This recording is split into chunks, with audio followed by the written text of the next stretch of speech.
అందరికీ నమస్కారం. కుంభరాశి వారికి ఇక అదృష్టం పట్టినట్లే.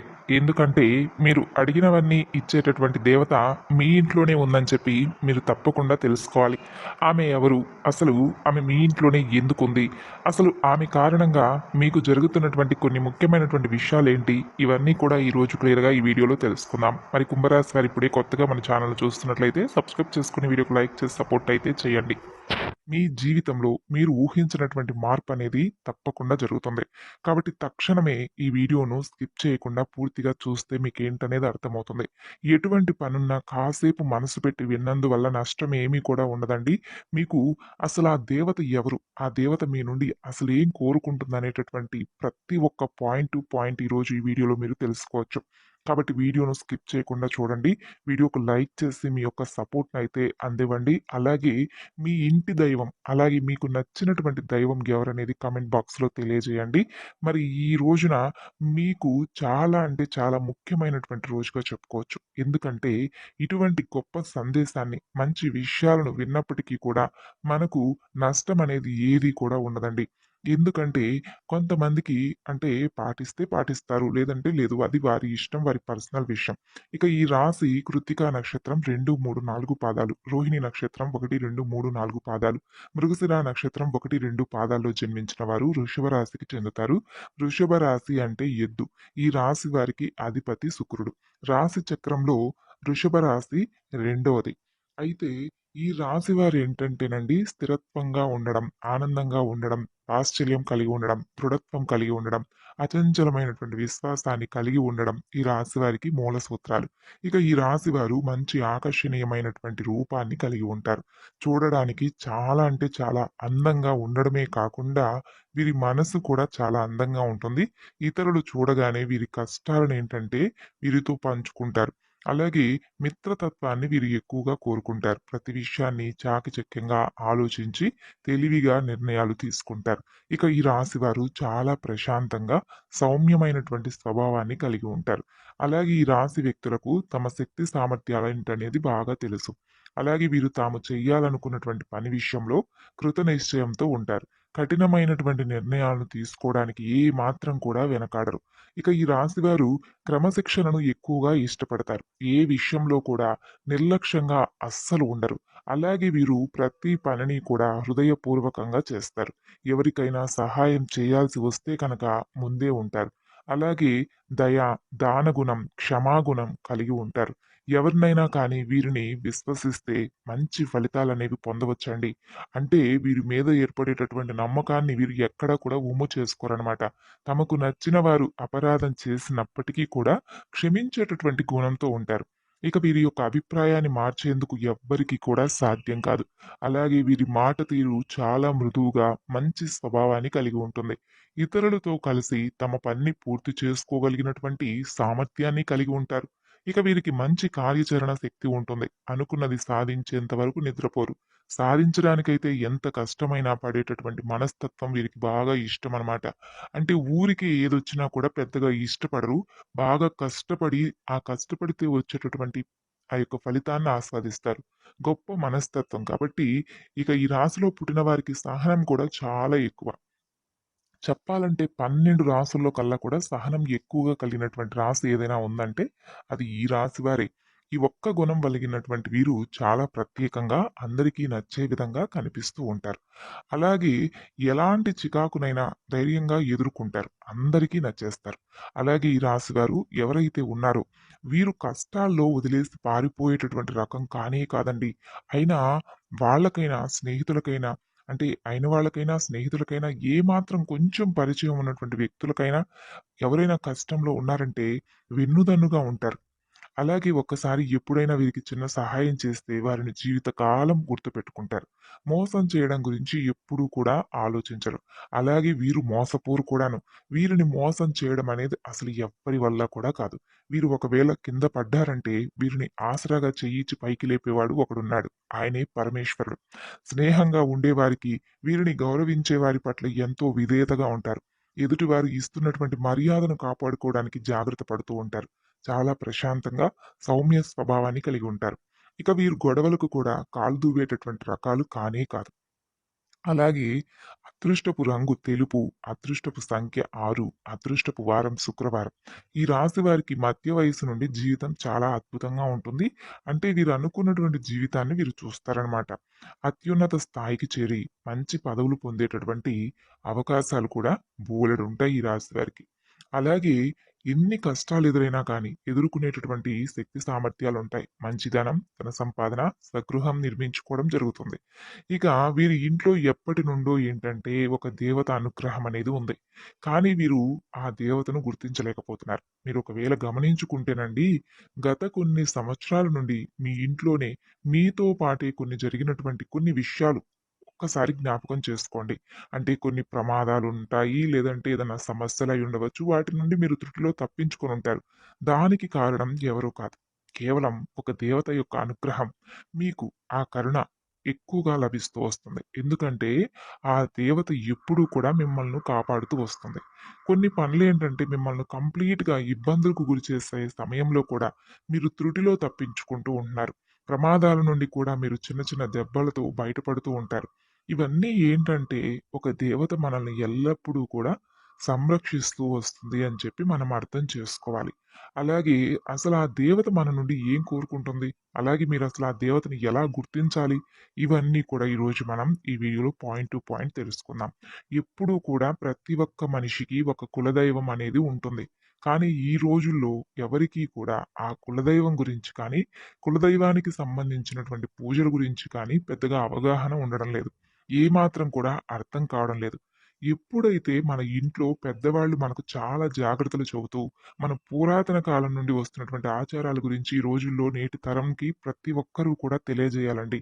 అంటే మనకు మనమే మన మన పిల్లలను అన్ని రకాలుగా జాగ్రత్త చేసుకొని మంచేంటి, చెడేంటి, మన ఆచారాలేంటి, మన యొక్క సాంప్రదాయం ఏంటి అనేది వారందరికీ కూడా నేటి తరానికి అర్థం కాదు. కాబట్టి మనమేంటంటే వారికి అన్ని రకాలుగా మనం ఇలాగా మన పెద్దల కాలం నుండి వస్తున్నటువంటి ఆచారాలివి. అలాగే ఇది చెయ్యాలి, ఇది చేయకూడదు, తప్పొప్పులన్నీ కూడా పాపం వారికి తెలియదండి. కాబట్టి మనమేంటంటే ఇప్పుడున్నటువంటి బిజీ లైఫ్‌లో మనం మనం మన పనులు అలాగే ఈ రోజుల్లో ఎక్కువగా సెల్ ఫోన్‌లు చూసుకుంటూ కాలాన్ని గడుపుతూ, అలాగే ఏ విధమైనటువంటి అంటే కొన్ని విషయాలను పక్కన పెట్టేసి మనం ఏంటంటే చాలా నెగ్లెక్ట్ చేస్తూ ఉన్నాం. కాబట్టి ఇటువంటి విషయాలను మనం తప్పు కాదండి. మనకు మనం సమయం కేటాయించుకోవడం తప్పు కాదు. మన సరదా కోసం చేసేటటువంటి పనులు కూడా తప్పు కాదు. కానీ ఉన్నటువంటి కొంత సమయంలోనైనా పిల్లలకు అర్థమయ్యే విధంగా మన సాంప్రదాయాలు, అలాగే మనం మర్చిపోకుండా ఉండేటటువంటి కొన్ని ముఖ్యమైనటువంటి విషయాల గురించి మనం జ్ఞాపకం చేసుకుంటూనే వారికి కూడా అన్ని విషయాలను అర్థమయ్యేలాగా చెప్పాలి. కాబట్టి ఇప్పుడు ఈ రోజుల్లో పిల్లలకి ఏది తెలీదు కాబట్టి పెద్దవాళ్ళం మనమే చెప్పాలి కాబట్టి, మన ఊర్లో, మన ఇంట్లో కొలువై ఉన్నటువంటి మన ఇంటి దేవత గురించి తప్పకుండా చెప్పాలి. ఇప్పుడు పిల్లలేంటంటే మన పిల్లలతో కలిపి కొంతమంది సిటీ లైఫ్‌లో బ్రతుకుతుంటారు.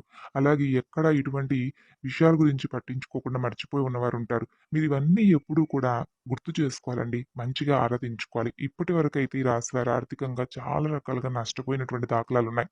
అంటే రాశి చక్రంలో అన్నింటిలో కూడా ఈ రాశి వారికి చూసుకున్నట్లయితే ఆర్థిక పరంగా చాలా ఎక్కువగా నష్టపోయినటువంటి దాఖలాలు ఎక్కువున్నాయి. ఖచ్చితంగా ఏంటంటే ఈ రాశి వారు ఎక్కువ మంది ఉన్నారని చెప్పుకోవాలి. కానీ ఈ రాశి వారు ఆర్థికంగా నష్టపోయినట్లుగా ఏ రాశి వారు కూడా ఎక్కువగా నష్టపోవడం లేదు. అంటే మీకేంటంటే అంటే మీరింకా ఆ నష్టం నుండి తేరుకోలేకపోతున్నారు కూడాను గమనించాలి. దీనికి కారణం మీరు మీ కులదైవాన్ని, ఇంటి దైవాన్ని మర్చిపోవడం. కులదైవాన్ని కానీ మీరు మర్చిపోతే చాలా రకాలైనటువంటి ప్రాబ్లమ్స్ అనేవి క్రియేట్ అవుతాయి. అది ఈ ఒక్క రాశి వారికే కాదండి. ఏ రాశి వారికైనా, ఏ మనిషికైనా కానీ తప్పకుండా మనం మన ఇంటి దైవాన్ని ఆరాధించుకోవాలి. అలాగే మనకెప్పుడు కూడా ఈ విధంగా ఎందుకు జరుగుతుందని ఆలోచనలో ఉండిపోతున్నాం కానీ, అసలు ఆ విషయం ఏమిటా? ఎందుకిలా జరుగుతుందా? అని చెప్పి పెద్దవారిని అడిగి తెలుసుకుంటే, మన కులదైవ ఆరాధన చేయమని చెబుతారు. కులదైవాన్ని ఎప్పుడైనా కానీ ఫస్ట్ ప్రియారిటీ ఇంటి దైవం. కులదైవాన్నే ఎక్కువగా మనం ఫస్ట్ ప్రియారిటీ ఆమెకే ఇవ్వాలి. కాబట్టి ప్రతినిత్యము కూడా పూజించుకోవాలి. ఆరాధించుకుంటూ ఉండాలి. నామస్మరణ చేసుకుంటూ ఉండాలి. ఇప్పుడుకైనా కానీ మించిపోయింది లేదండి. ఒక పటాన్ని తెచ్చుకోండి. ఆమె ఎవరనేది తెలుసుకోండి. అలా కుదరదనుకుంటే ఖచ్చితంగా కులదైవం పేరేంటి, కులదైవం ఎవరనేది తెలుసుకొని నిత్యం ఆమెను స్మరించుకుంటూ ఉండాలి. ఇలా చేస్తే ఆ దేవత కటాక్షం అనేది మరింత పెరుగుతుంది. అలాగే మీరిక్కడ చేయాల్సినటువంటి మరొక పని ఖచ్చితంగా కులదైవం గురించి తెలుసుకొని, ఒక మంచి రోజు చూసుకొని, మీ పెద్దవాళ్ళతో చక్కగా మాట్లాడుకొని, తెలుసుకొని, ఆ కులదైవాన్ని ఇంట్లో ప్రతిష్ఠించుకోనండి. చాలా చాలా మంచిది. మీకు ఏర్పడేటటువంటి సమస్యలు కూడా తగ్గిపోతాయి. మీరు ఎంత పెద్ద సిటీస్‌లో ఉన్నా కూడా దైవం ముందు అవి ఏమీ కూడా పనికిరావు కదా! మనకి ఏది కూడా దైవానుగ్రహం లేనిదే మనం ఏమీ చేయలేం. కాబట్టి ఖచ్చితంగా ఈ రాశివారు ఆ దైవానికి సంబంధించినటువంటి ఎటువంటి పనైనా కానీ నెగ్లిజెన్స్ చేయడం అనేది అస్సలు మంచిదనేది కానే కాదు. కాబట్టి ఆమె ఎవరు, ఏంటనే విషయాన్ని క్లియర్‌గా తెలుసుకోండి. మీ కులదైవం గురించి పెద్దవాళ్ళని అడిగి ఖచ్చితంగా తెలుసుకొని, కులదైవాన్ని మీరు ఏ విధంగా ఆరాధించుకోవాలి, ఏ విధంగా పూజ చేసుకోవాలో తెలుసుకొని ఇంట్లో స్థాపించుకోండి. అలాగే మీ యొక్క కులదైవం పేరేంటనేది కూడా తప్పకుండా మీరైతే కామెంట్ రూపంలో మాత్రం మర్చిపోకుండా తెలియజేయండి. ఇప్పుడు అందరికీ కూడా ఒక్కొక్కరికి ఒక్కొక్క ఇంటికి సంబంధించినటువంటి దేవత ఉంటుందండి. ఎవరి కులదైవం ఎవరనేది ఎవరు కూడా చెప్పలేరు. కేవలం మీ పెద్దవాళ్ళు, మీ ఇంట్లో వాళ్ళు మీ కులానికి సంబంధించినటువంటి పెద్దవాళ్ళు మాత్రమే చెప్పగలరు. అలాగే మీ యొక్క అంటే ఆహ్, ఈ యొక్క గోత్రనామాలకు సంబంధించిన విషయాలన్నీ కూడా చెప్పినట్లయితే, మీకు తెలిసినటువంటి ఎవరైనా జ్యోతిష్య నిపుణులు కూడా చెప్పడానికి అవకాశం ఉంటుంది. కాబట్టి తెలియనటువంటి వారు ఇటువంటి విషయాలను తెలుసుకోండి. ఎప్పుడు చూసినా కూడా మీరు ఎంతో శ్రమ పడుతూ ఉంటున్నారు. అలాగే ఒక పనిని ఎంతో శ్రద్ధగా చేస్తూ ఉంటారు. కానీ లాస్ట్ మొమెంట్‌లో అది విఫలమవుతూ ఉంది. దానికి కారణం ఓపెన్‌గా ఉండడం. ఎప్పుడూ కూడా ఏ పనైతే మీరు చేయాలనుకుంటున్నారో, ఆ పనిని ముందుగానే ఓపెన్ అయిపోయి అందరికీ చెప్పేసుకోవడం. మేము పలానా పని చేయాలనుకుంటున్నాము. ఆ పని అందులో అంతకుముందు బాగా ఉంది. ఇప్పుడు ఆపేసాం. మరలా స్టార్ట్ చేయబోతున్నాం. అందులో మంచిగా అంటే ఆర్థిక పరంగా బాగా ఉంటుంది. ఇటువంటి విషయాలన్నీ కూడా పక్కవారికి షేర్ చేసుకోవడం అనవసరం అండి. ఎందుకంటే మీరు ఎవరికీ చెప్పకుండా శ్రద్ధతో చేయండి. ఎంతో కష్టపడి మీరు పని చేసేవారు. అలాగే మీ మీద నమ్మకం పెట్టుకోండి. ఇంట్లో వాళ్ళకి అప్పజెప్పండి. దైవం మీద నమ్మకం పెట్టుకొని పనిని స్టార్ట్ చేయండి. ఆ పని చేసిన తరువాత అప్పుడు మీకేదైనా సక్సెస్ వస్తే మేమిలా చేసాము. మాకొక రూపాయి మిగిలాయని చెప్పి చూసుకోండి. మీకే తెలుస్తుంది. ఎటువంటి ఆటంకాలు లేకుండా ఎంత చక్కగా ఆ పననేది పూర్తయిందనేది. ఇక ఈ రాశివారు ఖచ్చితంగా మీరు పని చేస్తారు. టాలెంట్‌గా ఉంటారు. మీ పక్క నుండి అంటే మీకు పక్క నుంచి కానీ, వేరే వాళ్ళ నుండి కానీ పెద్దగా సపోర్ట్ కూడా మీకు దొరకదండి. మీకు మీరే శ్రమ చేసిన వారు. కానీ ఏంటంటే మీకు సపోర్ట్ అనేది దొరికితే మాత్రం మీరు అవకాశాన్ని అందుకుంటారు. కానీ మీకు ఆ సపోర్ట్ లేకపోవడం వల్ల మీరు ఎక్కువ శాతం ఫీల్ అవుతూ ఉంటారు. అయితే ఇక మీదట మీరు బాధపడవలసినటువంటి అవసరం కూడా లేదు. మీ గ్రహాల్లో ఇప్పుడు మీకు చాలా గ్రహస్థితి అనేది కూడా అనుకూలంగా మారబోతుంది. అంతేకాకుండా చాలా రకాల మంచి ఫలితాలు మీరు పొందబోతున్నారు. అలాగే మీరు పడినటువంటి కష్టానికి తగిన విధంగా ఫలితం అనేది మీకు త్వరలోనే దొరకబోతుంది. ఇప్పటివరకు మీరు చేసినటువంటి మంచి పనులు, అలాగే మీ పూజలకు మేమెన్ని పూజలు చేస్తాం, మా పూజలకు సమాధానం లేదు, మేమెన్ని వ్రతాలు చేస్తామో, భగవంతుడు మమ్మల్ని పరీక్షిస్తూనే వస్తున్నాడు అని చెప్పి అనుకోనవసరం లేదు. ఎందుకంటే ఇక్కడ నుండి మీ కర్మఫలాలు ఏవైతే మంచిగా మీరు చేసినవి ఉన్నాయో, అవన్నీ కూడా మీకు తిరిగి రిటర్న్ గిఫ్ట్ ఇచ్చేలాగా భగవంతుడు చేస్తున్నాడు. మీరొకటి గమనిస్తేనండి ఈ రాశి వారికి శివానుగ్రహం అనేది చాలా ఎక్కువగా ఉంటుంది. మీరు ఎన్నిసార్లు కష్ట నష్టాలు అనుభవించినప్పటికీ కూడా చేయూతను అందించి మరి చెయ్యి పట్టుకొని మరి పైకి లేపుతూనే ఉంటాడు పరమేశ్వరుడు. నేనున్నాను. నేను మీకు ఒక రక్షణ కవచంలాగా ఉంటున్నాను. మీరు నన్ను గుర్తించండి. అలాగే కులదైవాన్ని ఆరాధించండి. అలాగే నా నామస్మరణ చెయ్యండి. మంచి పనులు మీరు ఎలాగో చేస్తారు. మంచి కర్మలు చేస్తారు. మీకు తగిన విధంగా నేను అన్ని రకాలుగా కూడా మీకు సపోర్ట్ అనేది ఇస్తున్నప్పటికీ మీరు ఎందుకు తెలుసుకోలేకపోతున్నారని చెప్పేసి భగవంతుడు మీకు ఒక మంచి అవకాశాన్ని ఇవ్వబోతున్నాడు. కాబట్టి ఇలాంటి అవకాశాలను మనం అందిపుచ్చుకొని, మనకేదైనా ఒక విషయం తెలిసినప్పుడు దాని గురించి ఒకటికి 2 సార్లు అర్థం చేసుకొని, పదే పదే ఇటువంటి సందేశాలను మేము ఎందుకు వినాలని చెప్పి భగవంతుడు సంకల్పించుకున్నాడో, ఈరోజు మేము ఈ మాటలు వింటున్నాము. ఒకరి ద్వారా మాకు ఇటువంటి ఈ రకాలైనటువంటి సూచనలు, ఈ రకమైనటువంటి మాటలు మేమెందుకు వింటున్నాము అనేది అదంతా కూడా భగవంతుడి సంకల్పమే అని చెప్పి నమ్మండండి. ఇవేమీ కూడా చెడ్డ మాటలు కాదు. అలాగే మభ్యపెట్టవలసినటువంటి అవసరమైనటువంటి మాటలు అంతకన్నా కూడా కాదు. ఇందులో చెప్పినటువంటి విషయాలేవి కూడా తప్పుడు మాటలు కూడా కాదు. మీకు అన్ని రకాలుగా కూడా పనికొస్తాయి. అంతేకాకుండా మీ మంచికి అలాగే మీకేదైనా కానీ బాధ కలిగినటువంటి సందర్భాలు ఇటువంటివి ఏవైనా ఉన్నా కూడా దూరం చేసుకోవడానికి ఇవి బాగా ఉపయోగపడేటటువంటి మాటలు కాబట్టి ఎక్కడా కూడా జాప్యం చేయకుండా చక్కగా దైవారాధన చేసుకోండి. మీ మనస్సును ప్రశాంతంగా ఉంచుకోండి. అన్ని రకాలైనటువంటి సమస్యల నుండి విముక్తి పొందేలాగా భగవంతుడు మీకు దారి చూపించాలని మీ లైఫ్ అనేది సక్సెస్ఫుల్గా మరింత ఎక్కువగా రన్ అవ్వాలని, మీరు కన్న కలలన్నీ కూడా నిజమవ్వాలని మనస్ఫూర్తిగా భగవంతుని వేడుకుంటూ ఈరోజు ఈ వీడియోను ఇంతటితో ముగిస్తున్నాను.